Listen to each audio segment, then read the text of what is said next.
Hi everyone, welcome back to my channel, or welcome to my channel if you're new.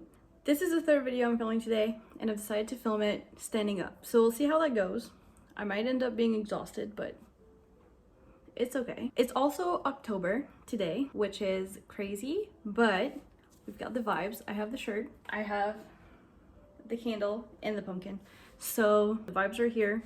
Manifesting good vibes for this video that I did not say what it's gonna be yet. It's my TBR video where my TBR jar chooses for me the books I'm gonna be reading this month, and it's my favorite video ever to film. Even though I don't follow the TBR to a T, but we don't talk about it. So if you've never been here, every month except the last month because I was busy and I didn't get a chance to film it, I let my TBR jar choose the 10 books I'm going to attempt to read during the month, and I'm tragically failing my Goodreads challenge, so I'm definitely going to be doing 10 books this month and trying to read as much. I have read 61 books, I think, as of today, this year, which means I have 39 books left to read, which I think means I need to read 13 books every month. I think I need to read at least 13 books every month until January to successfully finish the challenge. Novellas and graphic novels are going to be my best friend for the next 3 months, but I still want to read obviously like novels, full-length novels, and I lost my train of thought here. I think just all this to say that I'll be choosing 10 books out of the TBR, and I'll do my best to read those books as well as just other books on my shelves because I'm failing. Also, I have a huge plant here. You can't see it, but I'm probably gonna hit it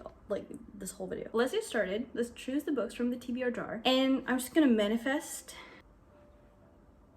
good book. No, well, obviously good books, but also like cozy book, perfect for October. And by that I mean like probably like romancy, cozy fantasy, thrillers, and then like romance book that like takes place during autumn or Halloween, like witchy vibes. Manifesting that. Also manifesting a good reading month because again I'm failing. Goodreads challenge. So let's get started. Let's pick the first book.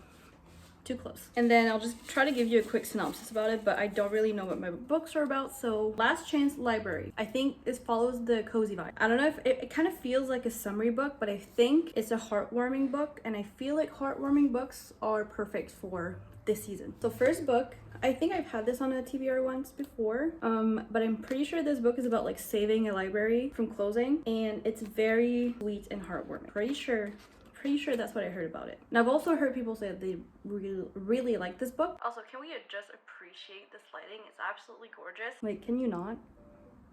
Lonely librarian June Jones has never left the sleepy English village where she grew up. Shy and reclusive, the 28-year-old would rather spend her time buried in books than venture out into the world. But then her library is threatened to be closed. She is forced to step out from behind the shelves to save the heart of her community and the place that holds the dearest memories of her mother. Hopefully it's a happy ending book, and if it is, it's going to be a very heartwarming book, I think, which I think perfect for this season, like I said, and I'm happy to have it on the TBR. So let me add it to the shelf. So first book down, lighting is off again. Book number 2. I got some new books yesterday, and I'm like secretly hoping that I picked those out. Okay. This one is called One Day in December, which I think by the title is going to be more of like a wintry book, but I think we can have it on the TBR. I feel like it could be like a good transition book into winter and Christmas. Okay, I cannot find the book. I'm pretty sure it has like a grayish spine, but I'm looking in this gray section and it's not there. So I'm just gonna pick a different book, and if I like stumble upon it during this video, I'm just gonna add it to the video. So, and it should be in there because this is my updated TBR jar. Like, it should be somewhere on the shelves, but I don't know where it is. And I know it's not in my bedroom. I have a few books in my bedroom, but I know it's not there. Ooh, okay, this one follows the manifestation I did at the beginning because it's a fantasy book and it's a YA one, so I think I will like it better. The book is Dreams Lie Beneath by Rebecca Ross, and I'm actually hoping to read another Rebecca Ross this month, which is Divine Rivals. We've all heard about that book. I'm going to read it in October, but it would also be fun to read another Rebecca Ross book since I'm pretty certain that I'm going to love Divine Rivals, so I'm hopefully going to want to read another one of her books. Pretty sure I also had this book on a TBR at one point. Okay, this plant is in my way. Clementine understands that her future holds only one thing: taking over for her father as a magical territory warden. What is a warden? I don't know. Every new moon, magic flows down from a nearby mountain into Asnor, bringing nightmares to life. Though she secretly yearns to study the wild side of magic, Clementine is resigned to a future of protecting her own town from its citizens' worst dreams. When two magicians challenge her father for control of his territory, Clementine is forced to change her plans. Century-old secrets begin to rise when she seeks revenge on one of the brothers, and the magic of the new moon seems to be haunting her every turn. Clementine may needs to team up with the handsome young magician she intended to sabotage to defeat the curse that shadows her land. That sounds good. So there's a kind of like a rivals to lovers type thing going on, like in Divine Rivals. Basically, she was intending to sabotage him, but now she needs to turn to him for help. And there's like a curse that she needs to try and break. Sounds really good. Is this a standalone book? I am not sure. I'll confirm that with you on the screen right now if it's a standalone or if it's a first in series. But I am very excited to get into a Rebecca Ross book. Even like I know I said I'm gonna read Divine Rivals, but like either way, like whichever one I read first, I'm just very excited to get into her books. I've heard only good things. And she also writes adult fantasy books. I think she has 2 adult ones and then the rest of her books are YA. But yeah, I'm very excited about this one. Going to add it to my TBR cards. All right, so we've got 2 books out of 10 done. Third book is, ooh, I'm excited for that one. I was kind of thinking about it today before I filmed this video. I was like, it'd be a fun book to read in October. It's actually in my bedroom. I will be right back. So the book I just picked out is The Co-op by Tara DeWitt. DeWitt. She's the same one that wrote Funny Feelings, which I read and loved. I'm excited to read her. Look how cute these look. Her book covers are just so cute because they're made by one of my favorite artists. So anyways, so The Co-op, it says on the front, a marriage under construction, which from that and also from the cover, I feel like I can tell it's going to be like a marriage of convenience and they're renovating something. Because the girl has paint things, I don't know what those are called. And then there's like a hammer and a tape measure. So definitely something I haven't read before, like the setting of, that's not true. Maggie Moves On had some renovation going on. It's a second chance, I think, from the first line. It says Lauren Levine and Deacon Leeds had one short and contentious summer fling when they were teens. Certainly nothing to build a foundation on, but a decade later, when their grandmothers have left them with shared ownership of their dilapidated Santa Cruz building, their thrust rests back together and have to figure out how to brace up the pieces. Lorraine has the money, but to access her trust, she has to be married. Deacon has the construction expertise, but lacks the funds. A deal is struck. Marry for however long it takes to fix up the property, collect a profit, and cut ties. I don't want to read more. I already want to read this very, very soon. I'm very happy that it's on the TBR. I haven't seen as many good things about this one than I've seen about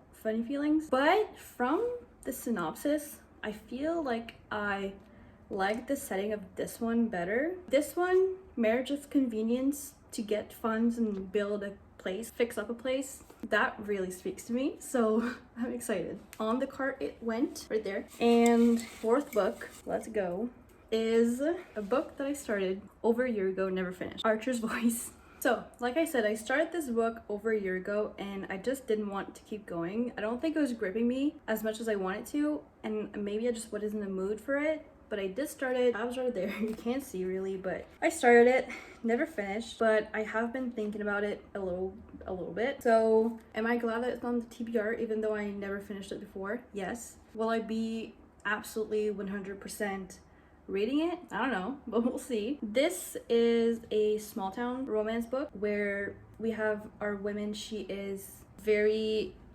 like sunshine, and he's like kind of the outcast of the town, and she kind of sees something in him. She wants to give him a chance. So, and there's also like trauma from what I've read, what I remember reading. There's stuff that happened. So that is Archer's Voice. I do want to read it. Like I want to be part of this. Like I want to know what it's about. This is some people's favorite book. One of my friends has a tattoo for this book. So yeah, it's on the TBR this month. Maybe I'll read it, maybe I won't. Hopefully I'll lean more towards the I will read it. But I don't know, I feel a bit hesitant about it just because I never finished. It's a Christmas one. Let's leave it we'll take it, but it is a Christmas one. So this one's called Duke, actually, and this one has a royal wedding, and then things are about to get interesting. I feel like I read the synopsis of this before. Meet the man of honor. Oh, it's a man of honor and best woman. So the man of honor is Max. He's the Duke of Aquila. He's not having a Merry Christmas. He's been dumped by a princess. He's unemployed. His domineering father has sent him to New York to meet a prospective bride he has no interest in. In the city, he meets Danny, a smart and gorgeous professor he's determined to befriend before their best friends marry in the Eldovian wedding of the century. Danny is a newly single and is done with love. She's even written a list entitled Things I Will Never Do Again for a Man, which is why she hits it off with notorious rake Mac. He's a perfect partner for snow angels in Central Park and deep conversations about the futility of love. It's all fun and games until their friendship deepens into attraction, but falling in love was never part of the plan. I really like this. I know it's a Christmas book. Will it be weird if I read it in October? Maybe. I really like the plot of this, and it seems like it's Central Park. Okay, New York. I just love New York, so anything that takes place in New York, I know I'm gonna really enjoy. So yeah, maybe I will start Christmas reading a bit early this year. And I know that Jenny Holiday, who is the author of this book, she wrote another holiday book that came out last year, and I can't remember the name, but I really wanted it, but I wanted to read this first, and I didn't read this last year, but I'm gonna read it this year and then get that other holiday book. All right, so we are halfway done. 5 books down. So far, the vibe is a mix. Next book is Counting Down with You, which is a YA book I've been really wanting to read. So it's this book. This book has been really popular when it came out. Like, everybody was really loving it. And I feel like the hype kind of died down, but I still think about it constantly. But then I kind of forget that I have it. So it's a whole mix of things. It's a YA book, YA romance. Chapters seems to be very short, which we like. It says, how do you make 1 month last a lifetime? Karina has a plan. Keep her head down, get through high school without a fuss, and follow her parents' rules, even if it means sacrificing her dreams. When her parents go abroad to Bangladesh for 4 weeks, Karina expects some peace and quiet. One simple lie unravels everything. Karina is my girlfriend. Tutoring the school's resident bad boy was already crossing a line. Pretending to date him? Out of the question. But Ace Clyde does everything right. He brings her coffee in the mornings. He impresses her friends without trying, and even promises to buy her a dozen books a week, if she goes along with his fake dating facade. Though Karina agrees, she can't help but start counting down the days until her parents come back. T-minus 28 days until everything returns to normal. But what if Karina no longer wants it to? Okay, I'm going to like this a lot. I really think so, and I cannot believe it took me so long to pick it up. This is why I love the TBR jar. It just picks for me and then makes me realize, like, hey, yeah, you haven't read that book yet. Why? Oh my gosh, let's just ignore the fact that it's wet now. It's water on the floor, but not that much. I think most of it went on my shirt. But book number 6. Okay, let's manifest for like a witchy book. I have like 2 of them. Oh my gosh, what the heck? It's October. It's not November or December. This is another Christmas book. I would be lying if I said I'm disappointed that these are Christmas books, but I cannot wait for Christmas time, so. All I Want for Christmas by Maggie Knox. Maggie Knox is a pen name for 2 authors. I really like books like that, like authors that like co-author and then they have like 1 pen name. I like that. I don't know why. And I think this is like a country like TV show competition thing, singing show. So Sadie and Mac are selected as contestants on the famed reality singing show Star Maker. Each thinks they finally got in their big Nashville break, but then they're paired up for a duet week and stun the world with their romantic onstage chemistry. With fans going wild for hashtag sexy Soxy.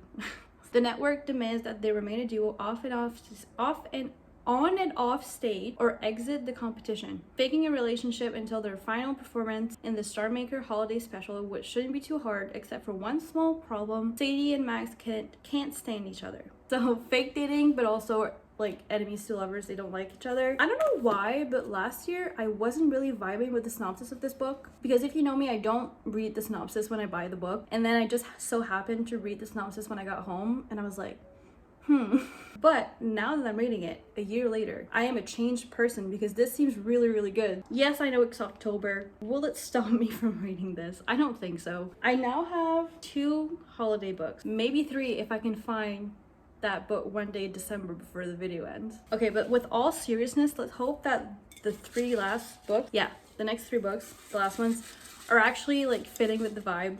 Because like it would be ridiculous if I just get a Christmas book. That one's fitting. That one's perfect. The book is Half a Soul by Olivia Atwater. This is a book I've been wanting to like start like anytime now. It's a cozy fantasy romance book which combines 2 of the things I said at the beginning, like cozy fantasy and romance. This is a cozy romance. This is a cozy romancy book. I think it's something about like this Theodora doesn't have a soul. It's like a curse thing. No, she has half a soul. It's difficult to find a husband in Regency England when you're a young lady with only half a soul. Ever since she was cursed by a fairy, Theodora has had no sense of fear or embarrassment, an unfortunate condition that leaves her prone to accidental scandal. She hopes to be a quiet, sensible wallflower during the London season, but when Elias Wilder, the handsome, peculiar, and utterly ill-mannered Lord Sorcerer, discovers her condition, she is instead drawn into a dangerous fairy affairs. If her reputation can survive both her curse and her sudden connection with the least liked man in all high society, then she and her family may yet reclaim their normal place in the world, but the longer Dora spends with Elias, the more she begins to suspect that one may indeed fall in love even with only half a soul. That looks so cute. And also, my favorite booktuber, Prue's Project, she read this like a while back and she really recommends it, and then she read the second one and also really recommends it. So like it just made sense for me to pick it up, have it, read it eventually. And eventually is now because it's October, my TBR picked it, and I'm very confident that I'm gonna read this month. Like this just looks so cute. Amazing. Perfect. Exactly what I wanted for my October TBR. Now on to book 9. Ooh, I'm happy about this one. It is in my bedroom, so let me go get it. Okay, so the book is In the Weeds by B.K. Borison, the same author that wrote Love Light Farms, which is a book I really loved. And I've been wanting to read this one like ever since I finished Love Light Farms, and I just never picked it up for some reason. Also, like B.K. Borison's books, there are 4 of them in the series. The 4th one isn't out yet, but they all follow a season, and I can't remember if this is either spring, summer, or fall. I know Love Light Farm is winter, but if somebody can tell me which one this one is. I feel like it might be spring, but also just because it's orange, it's giving me fall. But anyways, so this is about Beckett, which is a character from the first book, and he's very used to women. He knows how to charm women, but then Evie wove some sort of magic over him during their tumble in the sheets. He can't stop thinking about her laugh, her hand pressed flat against his chest, her smiling mouth at his neck, also her eyes and her legs. So when she suddenly appears on his farm as part of a social media contest, he is confused. He had no idea that the sweet and sexy woman he met at the bar is actually a global phenomenon, social media influencer Evelyn St. James. Evelyn is feeling disconnected from her work and increasingly unhappy. She's trying to find her way back to something real, so she returns to the last place she was happy, Love Light Farms, and the tiny town of Inglewood.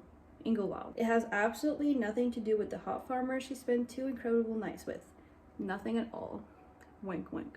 This sounds like it's just gonna be very fun and cute and charming, and still no idea if this is fall or spring or summer. But very, very happy to have this on my TBR now. I feel like it's time that I read another book of B.K. Borison. I also have like the OG indie published one. These books, they have been traditionally published now, which is so cool. Like I feel like her books really deserve to be in all of the bookstores. They're very good. Well, the one I read was really good. Book number 9, let's pick out the last one. So far so good for the TBR. So I still haven't come across One Day in December. Wow, I'm close. So we're just gonna pick another one, and then one day I'll find One Day in December. The last book of the October TBR is Yes and I Love You, which is a romance book. Pretty sure I've had it on TBR pile once, and it's definitely a book that I forgot about. But I've heard good things about it, so let me grab it. Yes and I Love You by Roni Lauren. I love the cover. It's so simple, but also it's just really beautiful. And all of the covers in this like little standalone series, they're all really pretty like this. They're all different colors too, so it's like each one has its own color, and I like that. This, what is this about? She's told herself the same stories all her life, that she's too awkward and too anxious, that she'll never be enough. Now, finally, she's ready for a new kind of story. Slay. Everyone knows Ms. Poppy, the vibrant reviewer whose commentary brightens the New Orleans nightlife, but no one knows Holland Tate, the real face behind the media star, or the anxiety that keeps her isolated. Ooh, she's living like a double life. All her life, Holland's tried to hide her true self behind an online facade, but when her boss tells her that she needs to reveal the truth to the world or lose her job, she's forced to rely on an unexpected source to help face her fears. Enter Jasper Dearest, actor, newly minted fake boyfriend, and way out of her league. All right, so I really think I'm gonna like this. It has fake dating, but it also has somebody that is very anxious, which I can relate to. So books that you can relate to are just that much better, I feel. I've heard really good things about this, and I like the aspect of like she is kind of living a double life, being a very popular like media star and then being her very anxious self. I think I'm gonna like this. Goes on the TBR. The vibes, I don't know. I feel like this is an all around year long book. Doesn't really have a specific season to read it to. So I think it's perfect. Those are the 10 books that my TBR chose for me. I feel really good about this TBR. There's a lot of romance, which is my thing, my favorite thing. And also I'm just in that mindset that I need to read a lot because my Goodreads challenge is not great. So yeah, if you made it to the end of the video, comment down this emoji. That way I'll see who made it to the end and stuck around with me while I picked out books from the TBR, which I have no idea if that's a fun video, but I've been doing it and I like it. And that's it for today's video. I hope you enjoyed, and I hope you have a wonderful day after this. I will see you in the next one. Bye!